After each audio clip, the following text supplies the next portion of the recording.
اعوذ باللہ من الشیطان الرجیم بسم اللہ الرحمن الرحیم الحمد للہ رب العالمین والحمد للہ الذی ہدانا لہذا وما كنا لنہتدی لولا ان ہدانا اللہ ثم الصلاۃ والسلام علی اشرف الانبیاء والمرسلین خاتم النبیین شفیع ذنوبنا وطبیب قلوبنا ابی القاسم محمد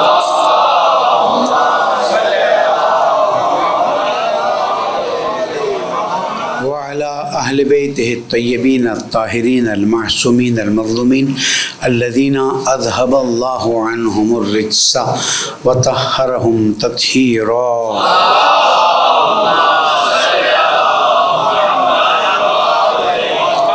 مومن کرام السلام علیکم ورحمۃ اللہ وبرکاتہ۔ اوصیکم و نفسی بتقوی اللہ و نظم امرکم۔ پہلے اپنے آپ کو پھر آپ سب کو درخواست کرتا ہوں، نصیحت کرتا ہوں کہ تقوی اختیار کیجیے، اللہ تعالیٰ کی معرفت حاصل کیجیے، اللہ تعالیٰ کی عبادت اور اطاعت میں زندگی گزاریے، گناہوں سے بچیے، یہی کامیابی کا راستہ ہے۔ پالنے والے ہماری عاقبت بخیر فرما، ہماری پریشانیاں دور فرما، پیارے ملک پاکستان کو استحکام عطا فرما۔ درود پڑھ دیں محمد۔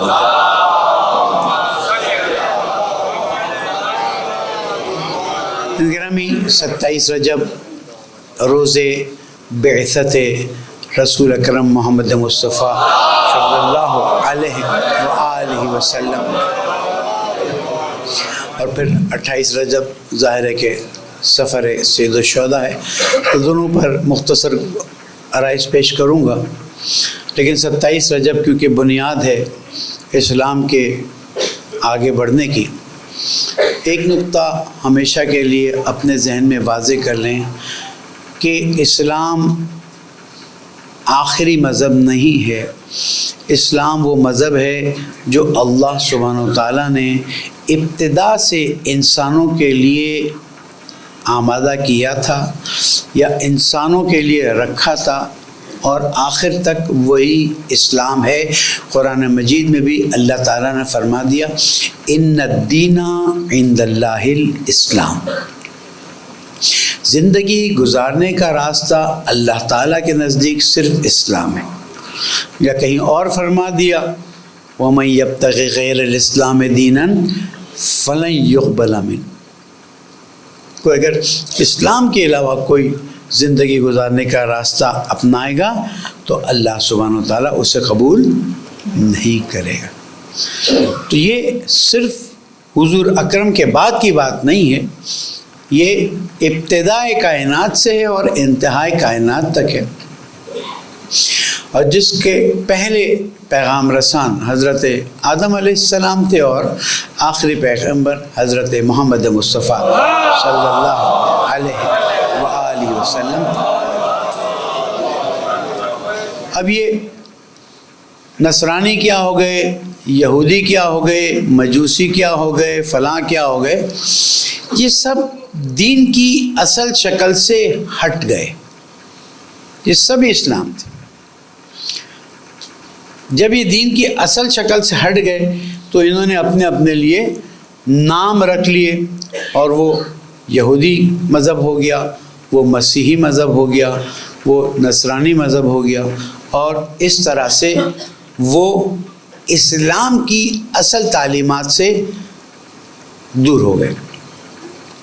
اسلام کی تعلیمات ابتدا سے وہی ہے جو انتہا تک ہے، اور جو آخری نبی لے کر آئے اس میں کسی بھی قسم کی کوئی تفریق نہیں ہے۔ اگر کوئی چیز حرام تھی تو حرام تھی اور حرام ہے اور حرام رہے گی، کوئی چیز حلال تھی تو حلال ہے، حلال رہے گی۔ ٹیمپریری طور پر مثلا روزے میں کچھ چیزیں حرام ہو جاتی ہیں، یا انسان بیمار ہو جاتا ہے تو اس میں بہت سی چیزیں اس پر حرام ہو جاتی ہیں، جو ڈاکٹر منع کرے وہ حرام ہو جائیں گی، لیکن جو بنیادی طور پر حلال ہے وہ حلال ہے، جو حرام ہے وہ حرام۔ لیکن آخری نبی کو بھیجنے کا کیا فلسفہ ہے، سوال ذہن میں آتا ہے۔ بھیجتا جاتا قیامت تک بھیجتا جاتا، آخری نبی کیوں بھیجا؟ نبوت کا سلسلہ کیوں ختم ہوا، اس پہ گفتگو تقریباً نہیں ہوتی ہے.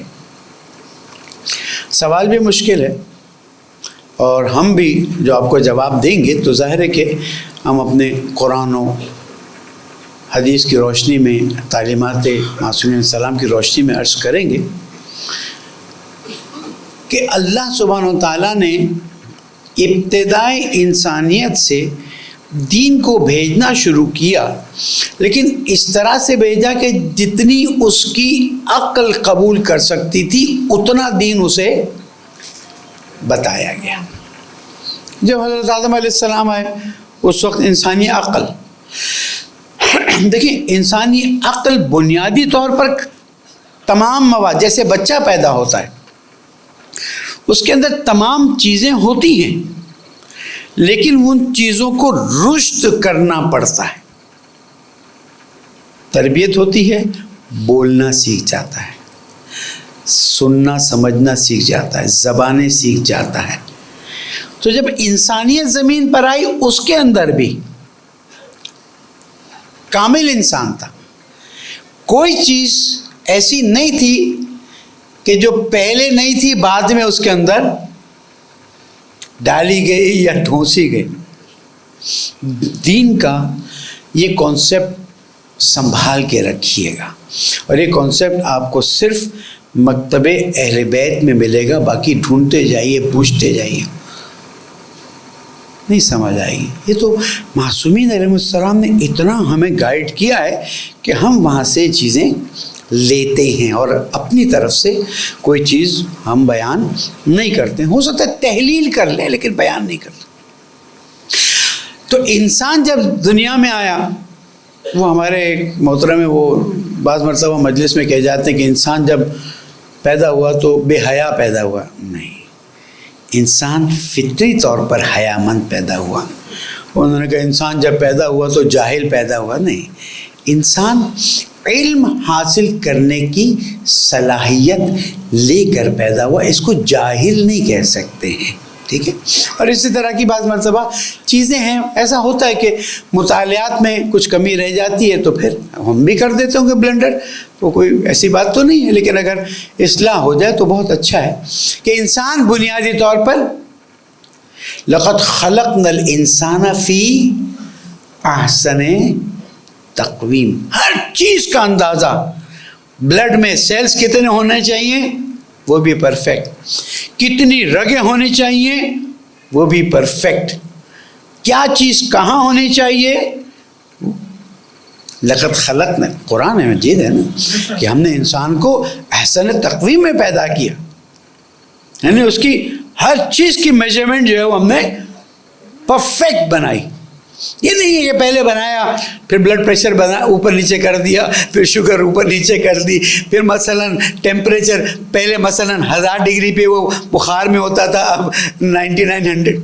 Every thing from the day one جب حضرت آدم علیہ السلام کو خلق کیا گیا پرفیکٹ خلق کیا گیا. انسان کے اندر عقل موجود تھی، صرف عقل کو رشد کی ضرورت تھی.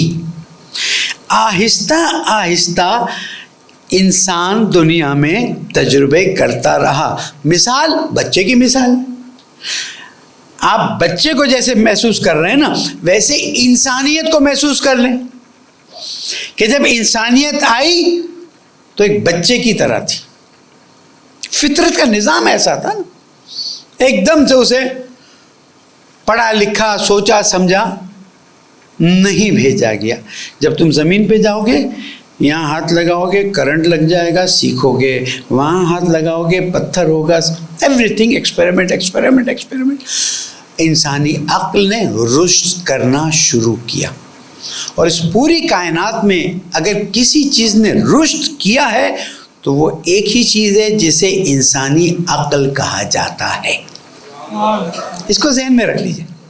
اچھا پھر میں کہہ دوں، ہم کہتے ہیں ہماری عقل میں نہیں آتا، یہ برین ہے عقل نہیں ہے. عقل روح کا ایک مرحلہ ہے. وَيَسْأَلُونَكَ عَنِ الرُّوحِ قُلِ الرُّوحُ مِنْ أَمْرِ رَبِّي وَمَا أُوتِيتُم مِّنَ الْعِلْمِ إِلَّا قَلِيلًا. تم سے روح کے بارے میں سوال کرتے ہیں تو ان سے کہہ دو روح ایک اللہ کا امر ہے، یعنی تمہاری سمجھ میں آنے والی چیزیں نہیں ہیں. تو کہیں میں نے بات کی تو کہنے لگے کہ ہم تو انسان ہیں، اشرف المخلوقات ہے، تو ہماری سمجھ میں تو آنا چاہیے. میں نے کہا ایک منٹ، اس زمانے میں یہ ایجاد ہو گیا تھا. میں نے کہا یہ ہے نا استعمال، یہ اس زمانے میں تھوڑے سادے تھے. استعمال کرتے ہیں؟ ہاں استعمال کرتے ہیں. کیسے کام کرتے ہیں؟ کہ اس کے اندر سلیکون ہے. اچھا. میں نے کہا واہ دیٹس گریٹ. وہ سلیکون کیسے کام کرتے ہیں؟ کہتے 010101 کے فارمولے سے کام کرتے ہیں. میں نے کہا وہ 01 کا فارمولا کیسے کام؟ مولانا یہ ہماری سمجھ میں نہیں آتا. میں نے کہا بس پتہ چلا کہ تم کو عقل دی گئی ہے. وما اوتیتم من العلم الا قلیل. تم استعمال کرو. تو اگر موبائل کے اندر کا سسٹم کیسے چلتا ہے، وہ آئی سی کیسے چلتی ہے میری سمجھ میں نہیں آتا ہے، تو انسان کے اندر کی روح کیسے کام کرتی ہے بھی میری سمجھ میں کیسے آئے گی؟ درود پڑھ دیں محمد والے.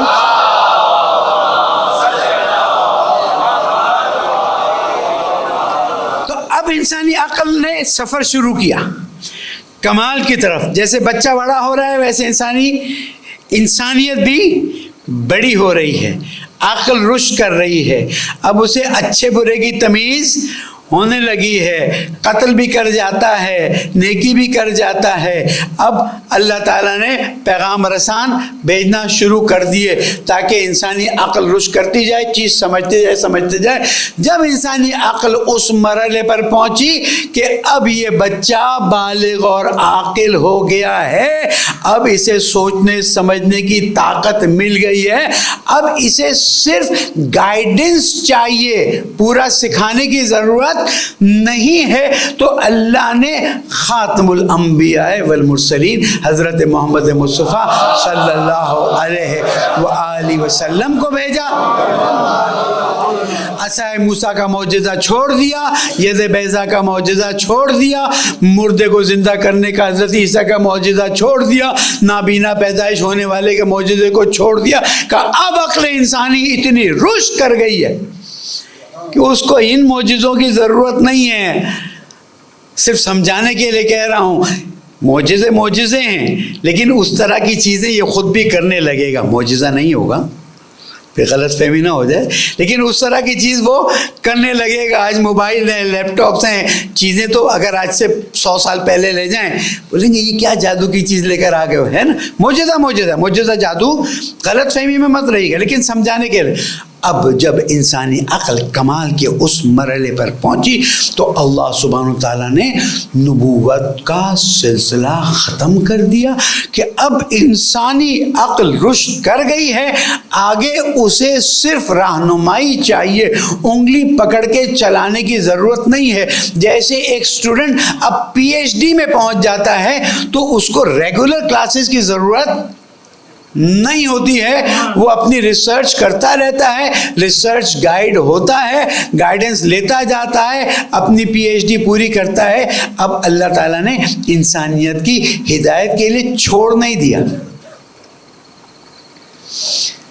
خاتم الانبیاء والمرسلین جب دنیا سے پردہ فرما گئے، تشریف لے گئے، تو انسان کو چھوڑ نہیں دیا کہ چل تو پرفیکٹ ہو گیا. پتہ ہے ابھی بھی اسے رہنمائی کی ضرورت ہے، لیکن انگلی پکڑ کے چلانے کی ضرورت. سمجھ آئی؟ نبوت کا سلسلہ ختم کر دیا، امامت کا سلسلہ شروع کر دیا، ولایت کا سلسلہ شروع کر دیا، تاکہ انسانیت اب اس کمال کے ساتھ آگے بڑھے جو اس کو عطا کر دی گئی ہے.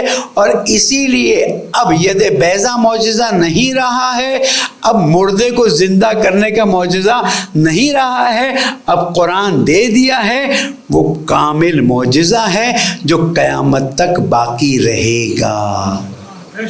اور کہہ دیا 2 چیزیں چھوڑ کے جا رہا ہوں، کتاب اللہ و عترتی اہل بیت. اب آپ کو سمجھ آئی ختم نبوت کا فلسفہ کیا محسوس، اور بھی بہت سے ہوں گے، یہ تو میں نے ایک سمجھایا ہے. اور امامت کی تسلسل کی ضرورت کیوں محسوس ہوئی؟ تاکہ کبھی بھی انسان اپنے پی ایچ ڈی کے سٹیج میں نہیں سمجھ سکے تو امام سے. دیکھیں قرآن مجید میں کتنی چیزیں ہمیں نہیں سمجھ آتی.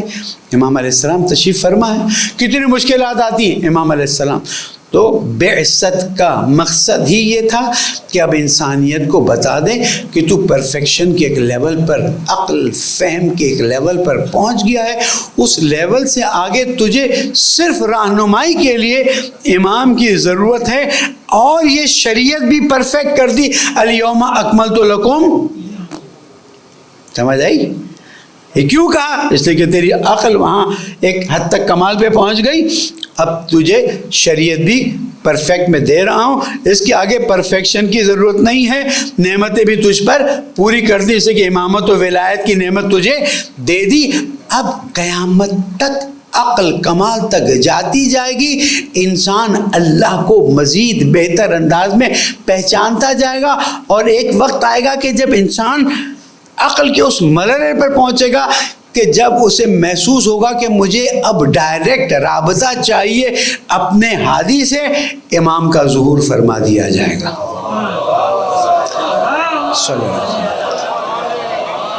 اور الکافی میں ہے، انشاءاللہ 15 شعبان کے نزدیک سلسلہ وار گفتگو کریں گے، علیکم السلام ورحمۃ اللہ، اس میں عرض کروں گا کہ معصوم فرماتے ہیں کہ ظہور کے نزدیک انسانی عقل کمال کے اس مرحلے پر پہنچے گی کہ انسان کے کمال میں کچھ فاصلہ ہوگا، اللہ سبحانہ و تعالیٰ ہاتھ پھیرے گا اور انسانی عقل کو کامل کر دے گا۔ اسی لیے جب امام تشریف لائیں گے تو انسان امام کے پاس جائے گا، سوال کرے گا، اب اس کو بحث کی ضرورت نہیں ہوگی، مختصر جواب کو وہ سمجھ لے گا اور بات کو وہ مان لے گا، ورنہ وہاں پر وہ کہتے رہے سلونی سلونی قبل ان تفقدونی، بس وقتوں نے سوال کیا کہ میرے سر کے بال کتنے، پتہ نہیں کون تھا، کہا تجھے یہ بتا دوں تیرے گھر میں ایک کتے کا بچہ ہے، 28 رجب ہے نا، وہ دن ہے نا کہ جب سوچیں کبھی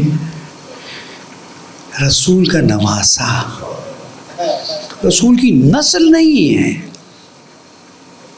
یعنی میں کیسے بیان کروں جو میرے احساسات، رسول کا نواسا یعنی رسول کے کندھے پر بیٹھنے والا، رسول کی زبان چوسنے والا، رسول کے انگلی پکڑ کے چلنے والا اب مدینہ سے نکل رہا ہے۔ مسلمانوں کچھ سوال تو بنتا ہے نا، وہ کیا حالات ہوئے ہیں کہ ابھی رسول اکرم کے وصال کو 50 سال نہیں ہوئے ہیں اور آپ کے نواسے کو مدینہ چھوڑنا پڑ رہا ہے۔ عزیزو، کربلا نے اسلام کو بچا لیا، ورنہ اسلام کا وہ حشر ہوتا جو آج آپ دیکھ رہے ہیں۔ مدینہ چھوڑنا، نانا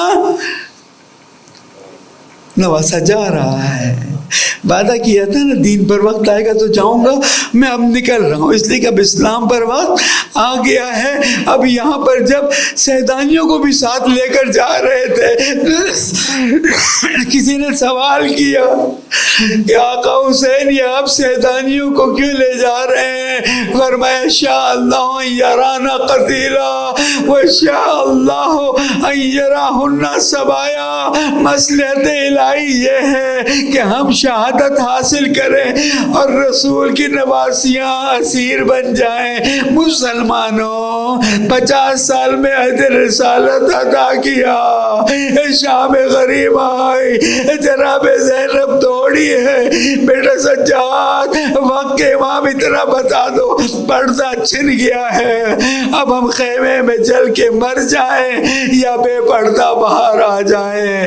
رسول کی نواسیاں کربلا میں بے پردہ نکل گئی۔ انا للہ و انا الیہ راجعون۔ پالے والے ہمیں اسلام کو سمجھ کر عمل کی توفیق عطا فرما، ہماری عاقبت بخیر فرما، دعاؤں کو قبول فرما، پریشانیوں کو دور فرما، اہل بیت کے دامن کو مضبوطی سے تھامنے کی توفیق عطا فرما، دلی حاجات کو روا فرما، بیماروں کو شفا کامل عطا فرما، پیارے ملک پاکستان کو امن کا گہوارہ بنا، زمانے کے امام کو راضی فرما، ان کے ظہور میں تعجیل فرما۔ بسم اللہ الرحمن الرحیم، والعصر ان الانسان لفی خسر إلا الذين آمنوا وعملوا الصالحات وتواصوا بالحق وتواصوا بالصبر صدق الله العلي العظيم.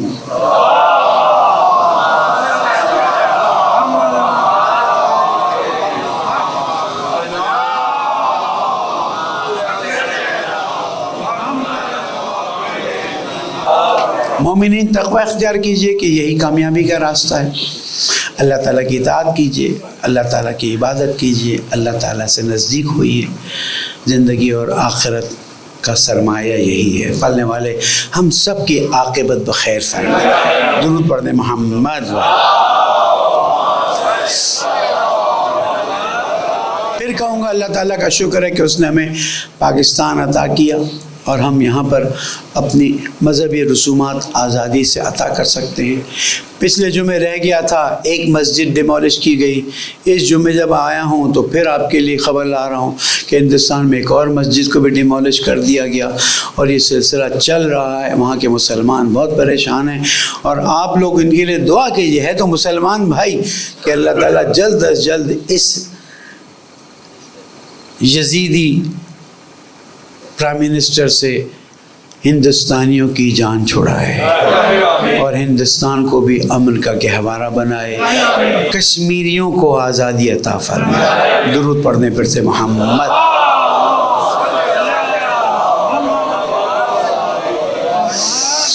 پورا ہفتہ پاکستان میں دھماکے ہوتے رہے. کہیں میرے فوجی مارے گئے، کہیں میرے پولیس والے مارے گئے، کہیں عام پاکستانی مارا گیا. کتنی گودیں اجڑ گئی ہیں. کون ہے یہ جو مسلمانوں کا خون بہاتا ہے؟ کون ہے جو اس طرح سے پاکستان کو ناامن بنا رہا ہے؟ ریاست کیوں اتنی کمزوری دکھا رہی ہے؟ کون ریاست میں جو ان کمزوریوں کو حل کرنے سے روک رہا ہے؟ افسوس ہوتا ہے تو ہمارے سرنا. جب ایک گھر میں جنازہ آتا ہے جوان کا، کوہرام مچ جاتا ہے. یہ تو میرے اس وقت ایگزیکٹ تعداد ذہن میں نہیں ہے، لیکن اگر ٹوٹل الیکشن میں دیکھا جائے تو 100 سے زیادہ لوگ شہید ہوئے، مارے گئے ہیں. یہ کیسے ہو سکتا ہے؟ کہاں ہے یہ؟ کون سا ملک ہے؟ کون کروا رہا ہے؟ اور یہ کمزوری کیسے ہے؟ ہمارا ٹیکس تو ہم پورا دیتے ہیں، بھر کے دیتے ہیں، زیادہ لے جاتے ہو تم. پھر کیسے میرے جوانوں کی لاشیں آتی ہیں؟ کیوں ایجنسیز ان کو پکڑ نہیں سکتی؟ میرا سوال تو بنتا ہے اور میں اس کا جواب مانگوں گا، اس لیے کہ میں پاکستانی ہوں اور پاکستانی کی ہونے کی حیثیت سے سوال کرتا ہوں. یہ کمزوریاں کب دور ہوں گی تاکہ میرا پاکستان امن کا گہوارہ بنے؟ درود پڑھنے محمد.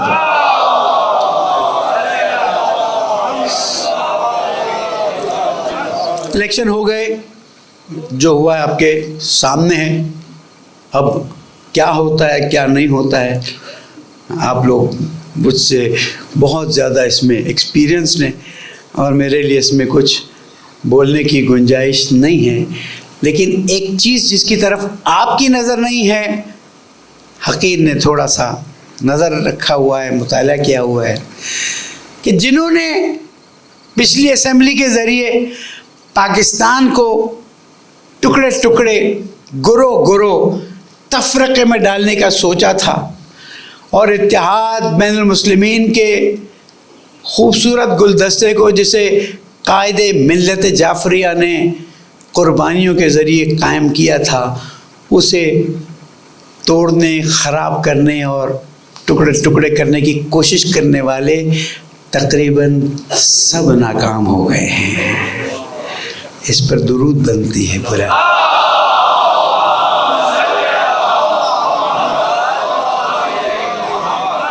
کھیل کھیلنے والوں نے کوشش یہ کی کہ کسی طرح سے اسمبلیوں میں پھر وہ لوگ جائیں کہ جو مثلاً پاکستان میں مسلمانوں میں تفرقہ ڈالے. لیکن وَمَكَرُوا وَمَكَرَ اللَّهُ وَاللَّهُ خَيْرُ الْمَاكِرِينَ.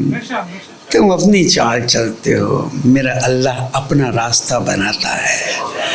اور اللہ کا بنایا ہوا راستہ ملک اللہ نے دیا ہے. اب آپ کو سمجھ آ رہی ہے کہ ان تمام چیزوں کے باوجود اللہ سبحانہ و تعالیٰ پاکستان پر کتنی رحمتیں نازل کر رہا ہے. آپ الٹا تصور کریں کہ وہ تفرقہ ڈالنے والے اندر گئے ہوتے, کامیاب ہوئے ہوتے, یہ رسوائی ان کے مقدر میں نہیں ہوتی, تو پھر کیا کرنا پڑتا, کیسے قوم آگے بڑھتی, کیسے ان چیزوں کو روکا جاتا. لیکن اللہ تعالیٰ کو پتہ ہے کہ یہ ملک مسلمانوں کے اتحاد کا ایک بہت خوبصورت گلدستہ ہے, اسے اسی طرح سے رہنے دیا جانا چاہیے. اس لیے اللہ تعالیٰ کا میں مل کے کہتا ہوں, پالنے والے تیرا شکر ادا کرتے ہیں کہ تو نے ہمیں اس الیکشن کے ذریعے ایک بہت بڑی مصیبت سے نجات عطا کی. پالنے والے ان کو ہمیشہ کے لیے اسی طرح سے ایک کوڑے دان میں پھینک دے. درود پڑھ دیں محمد.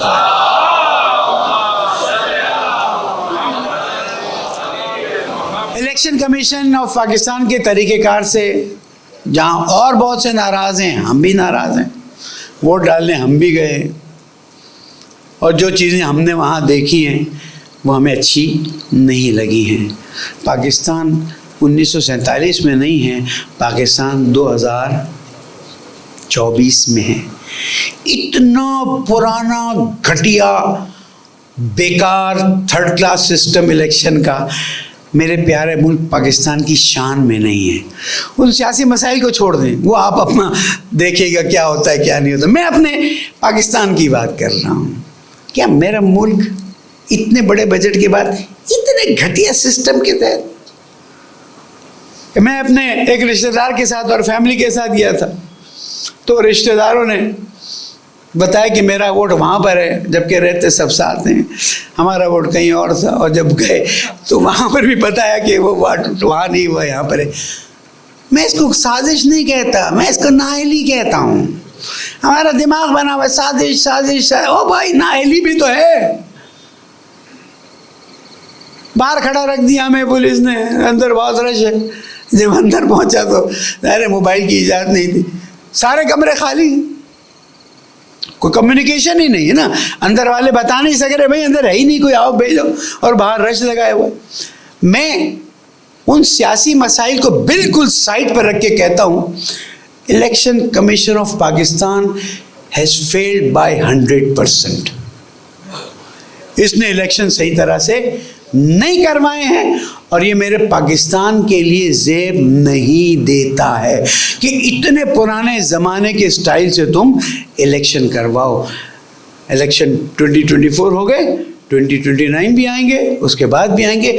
آج سے سسٹم کو اپڈیٹ کرو, اپ گریڈ کرو, اور اتنے پھٹیچر معذرت کے ساتھ سسٹم کے ساتھ الیکشن کرانا مجھے اچھا, اگر کوئی الیکشن کمیشن پاکستان کا یہاں پر ہے تو میں معذرت خواہ ہوں, لیکن اتنا تو بولنے کا میرا حق بنتا ہے کہ یہ زیب نہیں دیتی ہے. پاکستان ٹیکنالوجی کے لحاظ سے ہماری ایکسپورٹ بہت بڑی ہے, آئی ٹی ایکسپورٹ ہماری بہت بڑی ہے, اور ہمارے جوانوں کو آپ کام میں لائیں, آپ دیکھیے گا, کیونکہ پولیس والوں کو بیچاروں کو پتہ نہیں ہوتا ہے.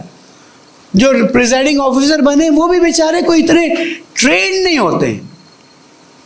میری بات کو نا وہ سیاسی پوائنٹ آف ویو سے مت دیکھیے, اس نظریے سے بھی دیکھیے. ہمیں ایک بہت ہی جس کو کہتے ہیں سائنٹیفک الیکشن کروانا چاہیے, تاکہ ہمارے الیکشنز بہتر انداز میں جائیں. بیچارے بیمار تھے, سیڑھی چڑھ نہیں سکتے تھے, کوئی راستہ نہیں تھا. بہرحال الیکشن ہونا بہت اچھا ہے, اور الیکشن میں قوم نے بھرپور ووٹ دیا. میں پوری قوم کو مبارکباد دیتا ہوں, اور میں امید کرتا ہوں کہ انشاءاللہ اب پاکستان ایک بہتر انداز میں آگے بڑھے گا, اور جن کو عوام نے ووٹ دیا ہے وہ آئیں گے اور اپنا راستہ وہ والا اپنائیں گے جو عوام سے وعدہ کیا ہے. اور آپ نے 5 سال سو نہیں جانا ہے. جس نے جو وعدہ کیا ہے اس کو ہر ہفتے 15 دن میں یاد دلانا ہے, ورنہ آپ بھی ذمہ دار ہیں, میں بھی ذمہ دار.